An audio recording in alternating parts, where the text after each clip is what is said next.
ఉండాలనేది తమ లక్ష్యమని ఏపీ సీఎం చంద్రబాబు అన్నారు. రెవెన్యూ సమస్యలు పరిష్కరించే బాధ్యత తనదని పేర్కొన్నారు. ఈ ఏడాది 1,00,000 మంది మహిళలను వ్యవస్థాపకులుగా తీర్చిదిద్దుతామన్నారు.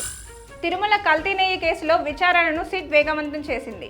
వైసీపీ అధికారంలో ఉండగా టీటీడీ ఈవోగా పనిచేసిన ధర్మారెడ్డిని సిట్ అధికారులు విచారించారు. తిరుపతిలోని సిట్ కార్యాలయంలో విచారణకు ఆయన హాజరయ్యారు. రచయిత అందశ్రీ అంత్యక్రియలు పూర్తయ్యాయి. గట్కేసర్లో నిర్వహించిన అంతిమ సంస్కారాలకు సీఎం రేవంత్ రెడ్డితో పాటు పలువురు మంత్రులు, ఎమ్మెల్యేలు, ఇతర ప్రజాప్రతినిధులు హాజరయ్యారు.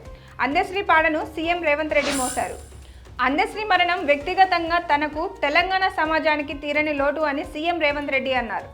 అందశ్రీ కుటుంబ సభ్యుల్లో ఒకరికి ప్రభుత్వ ఉద్యోగం ఇస్తామని, తన జీవితాన్ని ప్రజల కోసం త్యాగం చేసిన మహనీయుడు అని కొనియాడారు. గత 2 రోజులుగా దేశవ్యాప్తంగా ఛేదిస్తున్న ఉగ్రకుట్రల్లో భాగమైన వారిలో ఏకంగా 5 వైద్యులు ఉండడం సంచలనం సృష్టిస్తోంది. ఇప్పటి వరకు ఢిల్లీ ఘటనను మంత్రులు, అధికారులు దీనిని ఉగ్రఘటనగా పేర్కొన్నప్పటికీ చట్టవిరుద్ధ కార్యకలాపాల కింద దర్యాప్తు చేస్తున్నారు. ఢిల్లీలోని ఎర్రకోట సమీపంలో జరిగిన పేలుడు ఘటనలో డిటోనేటర్లు వినియోగించినట్లు అధికారులు పేర్కొన్నారు. వీటితో పాటు నిందితులు అమ్మోనియం నైట్రేట్ వంటి పలు ఇంధనాలను కూడా వాడినట్లు ప్రాథమిక దర్యాప్తులో తేలిందని వెల్లడించారు. ఢిల్లీ ఎర్రకోట సమీపంలో జరిగిన పేలుడు ఘటనకు సంబంధించి మరో కీలక విషయం వెలుగులోకి వచ్చింది.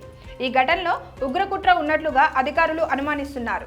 పేలుడుకు కారణమైన కారును చివరిగా కాశ్మీర్లోని పుల్వామాకు చెందిన వైద్యుడు కొనుగోలు చేసినట్లు తెలుస్తోంది. నటుడు రామ్ చరణ్ పై దర్శకుడు రామ్ గోపాల్ వర్మ ప్రశంసలు కురిపించారు. చాలా కాలం తర్వాత మళ్ళీ ఆయనలో హై వోల్టేజ్ ని చూశానని పేర్కొన్నారు. పెద్దిపాటను ఉద్దేశిస్తూ ఎక్స్ లో పోస్ట్ పెట్టారు. రోహిత్ శర్మను ముంబై ఇండియన్స్ వదులుకుంటుంది అనే వార్త వినిపిస్తుంది. దీనిపై చెన్నై సూపర్ కింగ్స్ మాజీ సభ్యుడు సురేష్ రైనా స్పందించాడు. ముంబై ఇండియన్స్ ఖచ్చితంగా రోహిత్ శర్మను రిటైన్ చేసుకుంటుందని అన్నాడు. జూబ్లీహిల్స్ ఉప ఎన్నిక పోలింగ్ కొనసాగుతుంది. హైడ్రా కమిషనర్ రంగనాథ్ తన ఓటు హక్కును వినియోగించుకున్నారు. మధురానగర్లోని శ్రీనిధి విశ్వభారతి స్కూల్ పోలింగ్ కేంద్రంలో ఆయన ఓటు వేశారు. ఢిల్లీలోని ఎర్రకోట వద్ద బాంబు దాడికి పాల్పడిన నిందితులను ఎట్టి పరిస్థితుల్లోనూ వదిలిపెట్టబోమని ప్రధాని నరేంద్ర మోదీ హెచ్చరించారు. దేశంలోని పలు దర్యాప్తు సంస్థలు ఈ ఘటనపై దర్యాప్తును ముమ్మరం చేశాయని, దాడికి గల కారణాలను దర్యాప్తు సంస్థల అధికారులు త్వరలో వెల్లడించనున్నారన్నారు. Please subscribe to the channel and download the Politicos app from the links in the description.